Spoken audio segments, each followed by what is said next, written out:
Começa agora o Jornada. Todas as semanas você acompanha aqui ações e projetos da Justiça do Trabalho. O programa conta com a colaboração dos tribunais trabalhistas por todo o país. E no programa de hoje, você sabe a diferença entre justiça gratuita e assistência judiciária gratuita? Na nossa reportagem especial, vamos abordar esses dois institutos que viabilizam o acesso à justiça. No quadro Saúde e Segurança no Trabalho, o tema é a hérnia inguinal, um problema de saúde comum em trabalhadores que carregam muito peso. Vamos passar por São Paulo, capital, e Florianópolis para falar de ações de inclusão de pessoas com deficiência na Justiça do Trabalho. E no Meu Trabalho é uma Arte, histórias de voluntários que usam o tempo livre para emocionar milhares de pessoas na encenação da Via Sacra. Tudo isso e muito mais, o Jornada está no ar.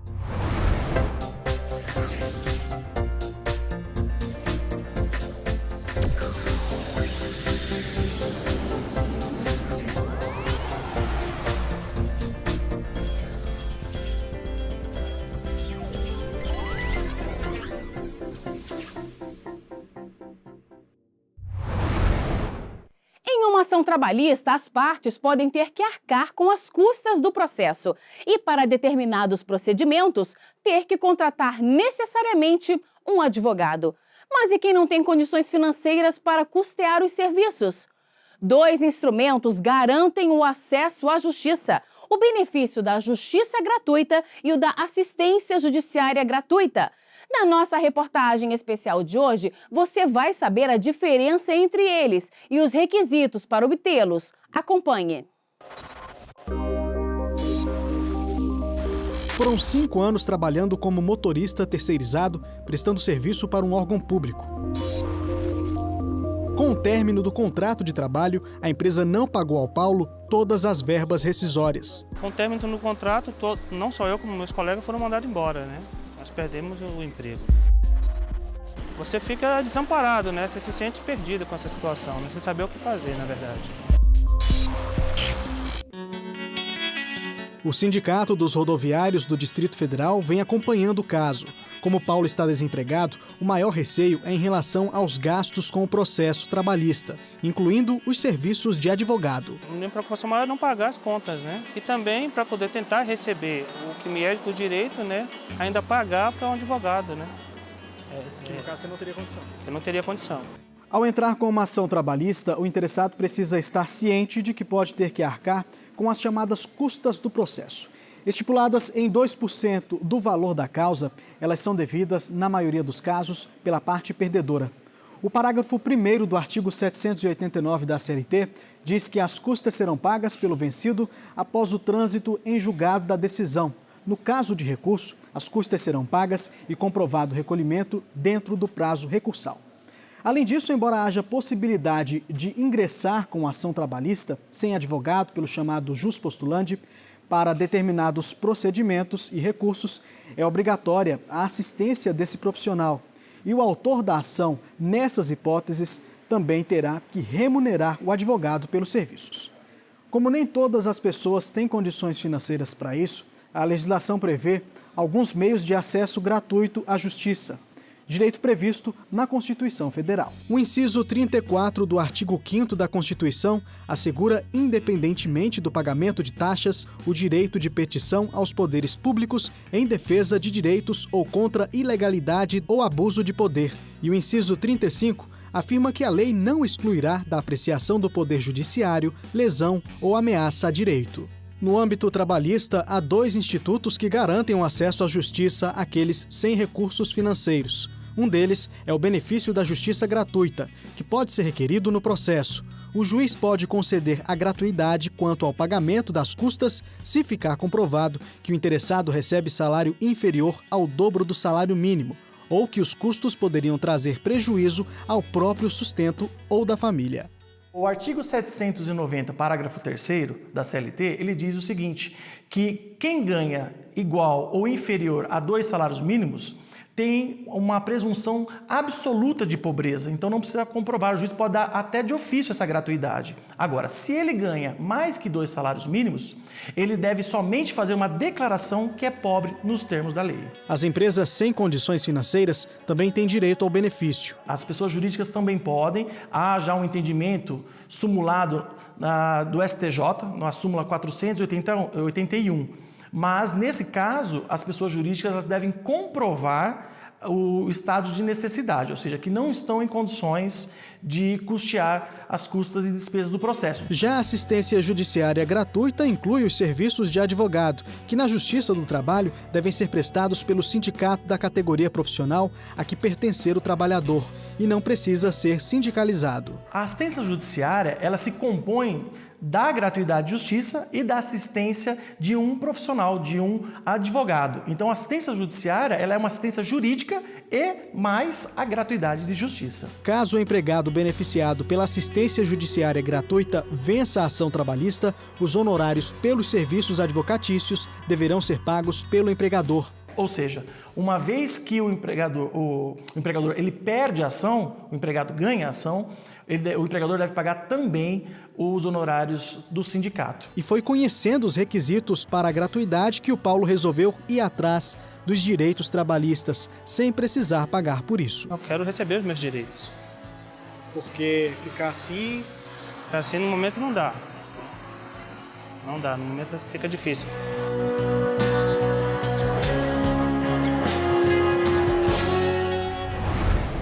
No próximo bloco, no quadro Saúde e Segurança no Trabalho, um tipo de hérnia que atinge muitos trabalhadores que carregam peso em excesso.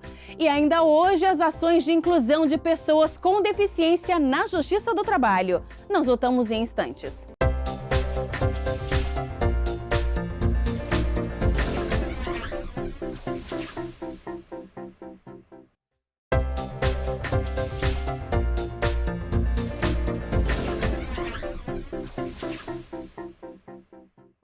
Você sabe o que é hérnia inguinal? Muito comum em pessoas que carregam peso em excesso, atletas e também obesos. Esse tipo de hérnia foi a responsável por mais de 48 mil auxílios-doença no ano passado. No quadro Saúde e Segurança no Trabalho de hoje, você vai saber mais sobre esse problema. Conheça as causas, os sintomas e como prevenir. É recomendação médica. A prática de atividade física é importante para a saúde do trabalhador. A escolha do exercício fica a critério da pessoa. Pode ser uma corrida, musculação, mas dependendo da execução e do tipo de exercício, como o agachamento, por exemplo, pode causar hérnia inguinal.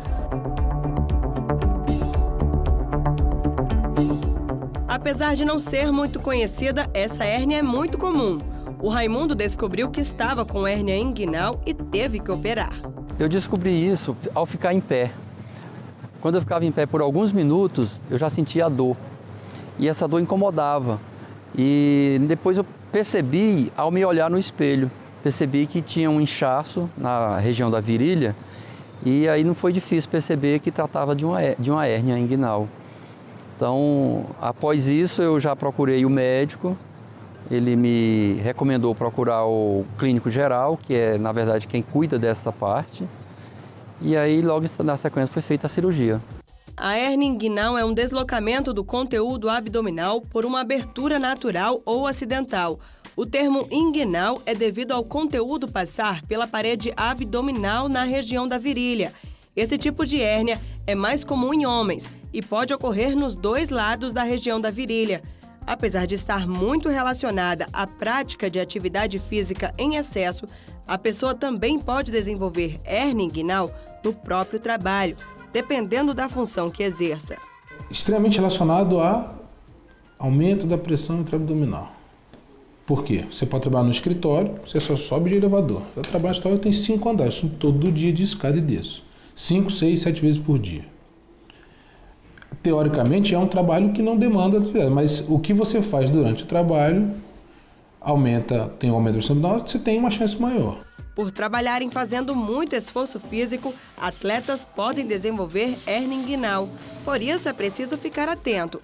Os principais sintomas são dor na região abdominal, próxima à virilha, e o surgimento de um inchaço, como se fosse um caroço. Sentiu dor na região inguinal, abaulamento?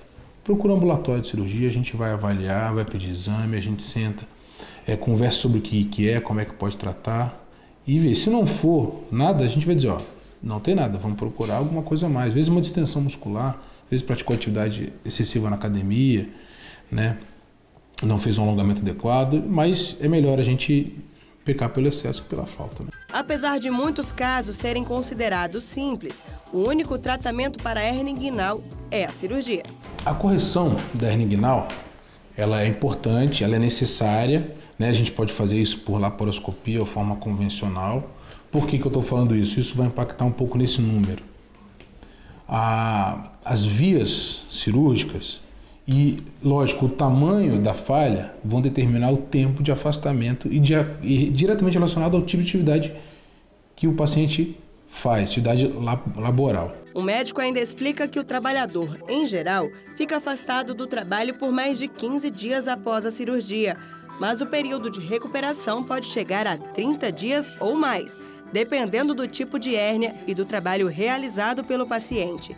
Além disso, o repouso indicado pelos médicos diminui as chances de aparecimento de outra hérnia. Por exemplo, um motorista de caminhão, né, um cobrador, é pessoa que não vai conseguir voltar para uma atividade tão precocemente quanto quem trabalha no escritório.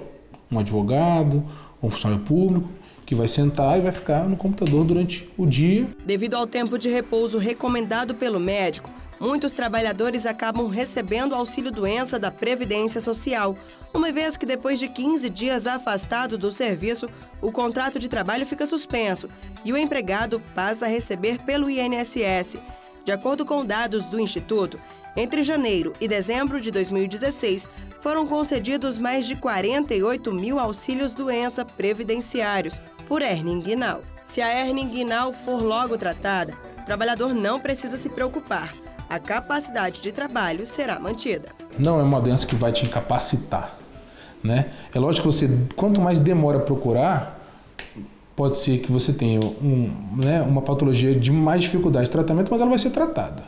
Ser tratada, corrigida, e corrigindo a gente consegue retornar esse paciente para a vida normal dele. Ele vai voltar a fazer a atividade física dele, jogar futebol, correr, ou musculação, ou a qualidade de vida mesmo. Não quero fazer nenhum, mas eu quero ter uma qualidade de vida. Não quero mais, quando estiver trabalhando, ficar doendo ou ficar queimando. Para prevenir a hérnia inguinal, vale reforçar: atenção à carga de exercício na academia e também ao peso que carrega no trabalho. Se você tem histórico de hérnia na família, redobre a atenção. No próximo bloco, iniciativas de inclusão de pessoas com deficiência adotadas na Justiça do Trabalho. E mais a dedicação de muitos trabalhadores à encenação da Via Sacra. Nós voltamos daqui a pouco.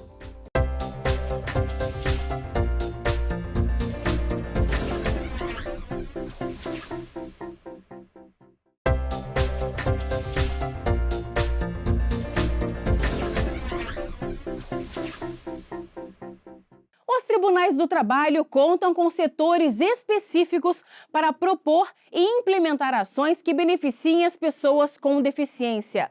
Hoje você vai conhecer algumas iniciativas que facilitam a vida de servidores com deficiência e também do público que procura o Judiciário Trabalhista. Acompanhe.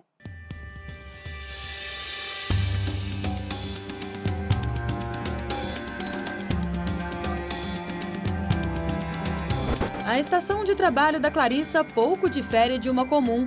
Algumas adaptações possibilitam que a analista judiciária, que tem deficiência visual, desempenhe as mesmas funções dos colegas de trabalho.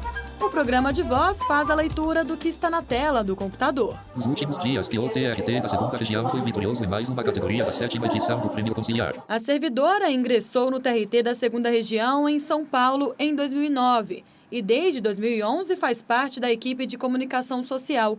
Ela escreve textos administrativos, notícias e também faz reportagens para o programa de rádio Trabalho e Justiça, produzido pelo TST, em parceria com os TRTs. A quarta turma determinou o pagamento de indenização no valor de R$16 mil. Para gravar as matérias, ela conta com uma impressora Braille. Para mim é importante para que eu possa fazer as locuções, né? Porque eu não teria como ouvir e falar, eu não teria como decorar um texto, né, dessa natureza para poder fazer a locução. Então eu preciso ler, né, como os outros locutores fazem. A servidora nasceu prematura, com apenas 6 meses, e depois de passar por algumas paradas cardiorrespiratórias, a retina se deslocou. Mesmo não tendo êxito em várias tentativas de cirurgias, Clarissa leva uma vida bastante produtiva no trabalho. Eu me sinto muito feliz de não só poder estar no mercado de trabalho, mas estar fazendo uma coisa que eu gosto, estar sendo respeitada como profissional e ter essa possibilidade aí de contar com essa tecnologia assistiva, com o apoio das pessoas para poder fazer meu trabalho. No Tribunal Regional do Trabalho da 2ª Região, existem 4 magistrados e 172 servidores com alguma deficiência. Desses, 88 têm deficiência física, 61 visual, 22 auditiva e uma pessoa com deficiência psicossocial. Em 2010, foi instituída uma unidade específica no TRT da 2ª Região para acompanhamento e implementação de ações para as pessoas com deficiência. Para Daniela, que tem apenas 10% da visão e vem para o trabalho com o auxílio de um cão-guia, ter uma área destinada especificamente para atender a essas demandas é de grande valia para superar barreiras sociais. As pessoas com deficiência, elas querem ser ouvidas para dizer do que elas precisam, porque às vezes, por mero desconhecimento, a gente imagina, não vai ser ótimo para ele ter um aparelho desta forma, imagina, ou uma rampa desta forma. E para a pessoa vai ser muito dificultador, então é muito importante que as pessoas com deficiência participem do processo de decisão sobre o que é melhor para elas. A Resolução 230 do Conselho Nacional de Justiça de 2016 determina que as comissões permanentes de acessibilidade e inclusão sejam integradas também por pessoas com deficiência. Tudo para tentar garantir cada vez mais autonomia a esses servidores. Eliminar a barreira física significa que a pessoa consiga entrar com autonomia e independência no prédio da justiça, facilitar o acesso do entorno também, a gente tem trabalhado para isso, que junto ali às prefeituras das regiões. Faz muita diferença no cotidiano e no trabalho dessas pessoas no dia a dia, né? Amplia a quantidade de ações que elas conseguem desenvolver. E no Tribunal Superior do Trabalho também não é diferente. As pessoas com deficiência contam com vagas especiais, rampas de acesso e ainda material em braille até no elevador. O Ricardo é técnico judiciário e trabalha no gabinete da ministra Maria de Assis Calcin, elaborando minuta de votos. Metade da semana ele presta serviços no tribunal e na outra trabalha em casa. Ricardo conta com o auxílio de uma cadela guia chamada Marilyn. O tribunal é bem acessível, sim. As pessoas elas são, em geral, receptivas e auxiliam. A estrutura também é muito boa. Nós temos agora o núcleo de acessibilidade, né, que é recente, então ele dá esse apoio também com qualquer problema novo que surja com relação à acessibilidade. Então, assim, eu diria que é bem acessível, sim. Ekaterine também é servidora do TST. Ela trabalha no tribunal há 27 anos e afirma que durante todo esse período, desde a mudança para o prédio atual, muitas melhorias foram feitas por aqui. Me sinto extremamente valorizada e acolhida mesmo, né? Querida no local de trabalho, né? Acho que é um investimento da instituição em que você esteja bem, né? E se sinta parte, incluída, né? No TST, o Núcleo de Acessibilidade e Inclusão é responsável por implementar medidas voltadas para pessoas com deficiência. Uma das ações previstas para 2017 é a sensibilização de servidores e demais colaboradores da Corte sobre a melhor forma de lidar com cada especificidade de colegas com deficiência. Criar algumas dinâmicas para que essas pessoas possam se ver no lugar de pessoas que têm uma deficiência visual, auditiva, motora, para poder sentir como é difícil e como é que elas poderiam até propor. A Ana Paula, servidora do TRT de Santa Catarina, desempenha as atividades no gabinete do desembargador Jorge Volpato há 3 anos e meio. Ela nasceu com uma má formação na medula óssea, que resultou numa paraplegia. Mas, por aqui, não existe diferença alguma na hora de entregar o trabalho. A minha recepção foi ótima, os meus colegas sempre me trataram de igual para igual, nunca houve uma discriminação ou não, você não pode fazer isso porque você é cadeirante. Não, nunca. Eu esqueço às vezes que eu sou cadeirante porque é muito igual. Não tem qualquer diferença, não existe nada, né? Pois eu vejo também que a nossa instituição ela é zelosa, né, com relação a ao cumprimento da legislação, né, que disciplina o trabalho. O Eduardo trabalha no setor de informática do TRT. Ele nasceu com deficiência auditiva. Por aqui, conta com o apoio dos colegas para desempenhar as funções diárias, além da tecnologia sempre em atualização. Para a pessoa com deficiência auditiva ou surda saber de tudo que está acontecendo, isso é uma garantia de inserção plena. As pessoas com deficiência, todas elas, têm a sua autonomia. Que elas sejam autônomos, que não tenham impedimento nem barreiras e possam contar com tecnologias assistivas e colegas conscientes. A preocupação com a diminuição de barreiras para garantir a igualdade de condições de trabalho entre os servidores é uma prioridade do tribunal. Quando nós nos colocamos no lugar do outro, nós passamos a ver essas necessidades também como nossas necessidades. E isso é o importante para o direcionamento das ações. A questão da acessibilidade, a questão da inclusão, elas têm muito mais que implemento técnico de texto normativo, norma fria. Elas carregam muito de fraternidade. E isto é o que nós pretendemos implementar aqui no nosso Tribunal Regional do Trabalho da 12ª Região. Um dos focos de atuação é, sempre que possível, a concepção de produtos, programas e serviços que possam ser usados por todas as pessoas sem necessidade de adaptação. O conceito de acessibilidade aqui na área técnica, adotado pela área técnica do tribunal, é um conceito do desenho universal. O que pressupõe o desenho universal? O desenho universal, ele concebe a edificação não como um prédio adaptado a pessoas com necessidade, mas sim um prédio que não contenha nenhum tipo de barreira e proporcione a todas as pessoas, independente das suas limitações, o livre acesso à repartição pública. O quadro Meu Trabalho é uma Arte de hoje traz histórias de trabalhadores que usam o tempo livre para prestarem serviço voluntário. E esse ofício emociona milhares de pessoas todos os anos. Eles participam da Via Sacra, realizada no Morro da Capelinha, no Distrito Federal. Acompanhe na reportagem.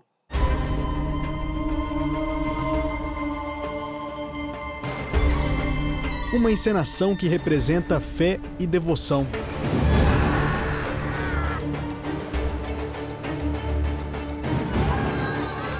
A encenação da Via Sacra no Morro da Capelinha, em Planaltina, no Distrito Federal, já é tradição. O evento, que acontece há 43 anos, reúne milhares de fiéis que lotam o local em todas as edições. Em um espaço que representa bem as características descritas na Bíblia, como os templos judaicos e palácios romanos, o Morro da Capelinha é o cenário ideal para ser palco da encenação das últimas horas de Cristo, antes da morte e ressurreição. Todas as 15 estações da Via Sacra são relembradas durante o evento, encenação que é feita por atores da própria comunidade. Mas antes do espetáculo acontecer, tem uma série de serviços que são feitos em galpões como esse que eu estou agora. Aqui fica a equipe de complemento. São eles os responsáveis em produzirem todas as peças usadas durante a encenação, como as armaduras dos soldados, por exemplo.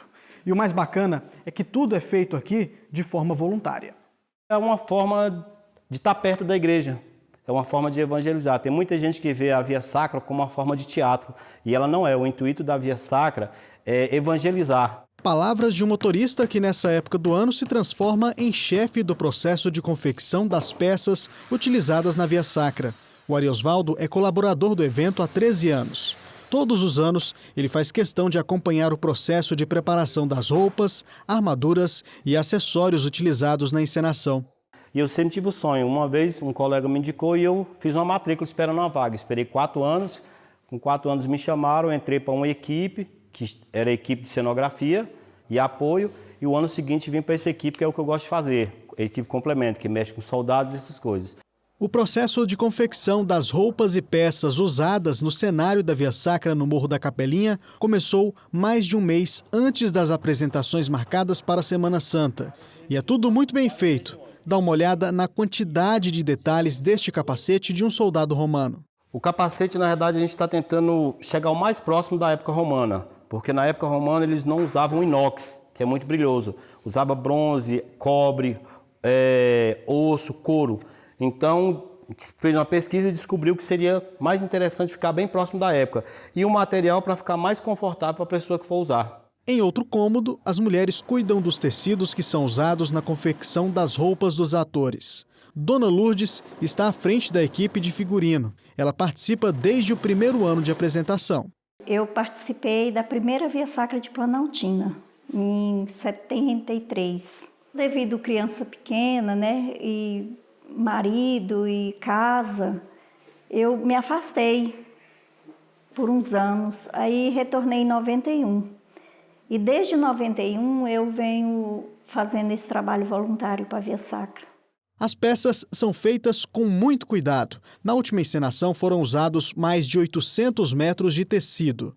Dona Lourdes tomou como base filmes de época que retratam bem as roupas usadas em Jerusalém.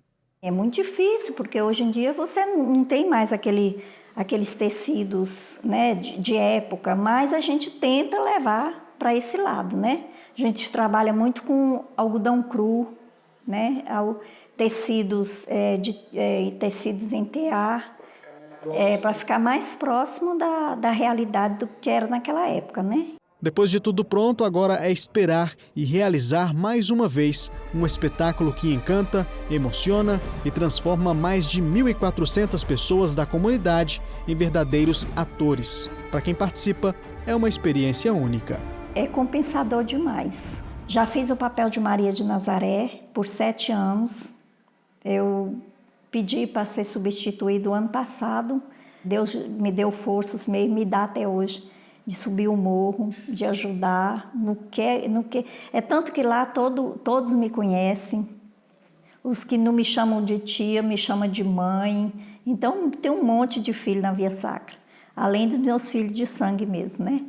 Se naquele tanto de pessoa, 110 mil, 85 mil que vão, se uma só sair de lá evangelizada, acho que todos aqui ficam satisfeitos.